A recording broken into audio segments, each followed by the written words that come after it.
I'm Bud Lucky, and I wrote and directed and did the vocals on Boundin.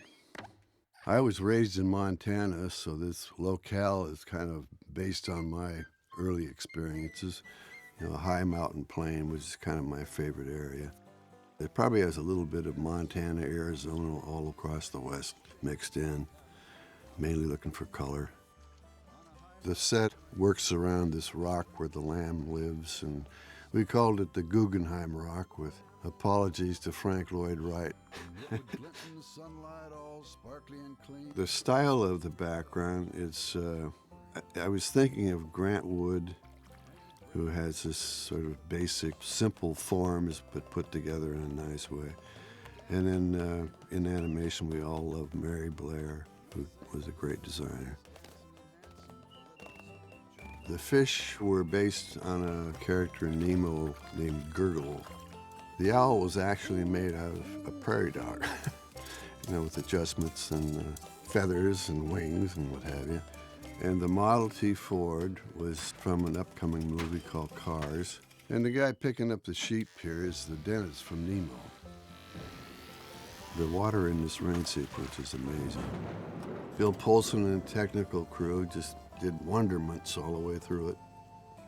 I was a 2D animator for years, and the amazing thing about the computer stuff is it has more control over elements and you know, water, and you can have wind blowing, you can rain, camera movement, reflections, light changing.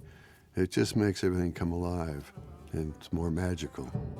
Came a great American jackalope. The jackalope is this kindly old uncle character, and kind of based him on a Wallace Beery character, or his hairstyle is based on that of Charlie Russell, the Montana Western painter.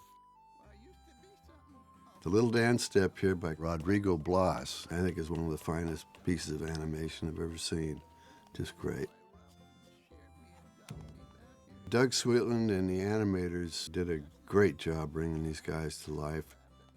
The dance sequences were funny and wonderful, and the subtleties of the eye movements and things in the serious parts, or if you want to call them serious, were great too. Everything worked. Pink ink in your thing.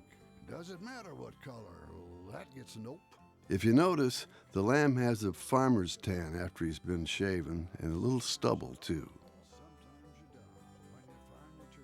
I play about 3 chords on a banjo, so I did some plunking and put a rough idea of the song together, along with some drawings, and then I showed it to John and the group, and that was about 3 or 4 years ago, and we finally did it. Just get a leg up and you slap it on down, and you'll find you're up in... I went on a sagebrush search to photograph sagebrush, and I went all over the Southwest.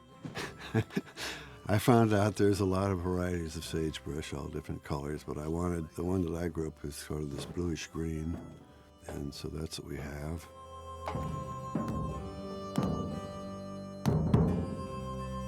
So in this carousel shot, each animator did 2 bounds.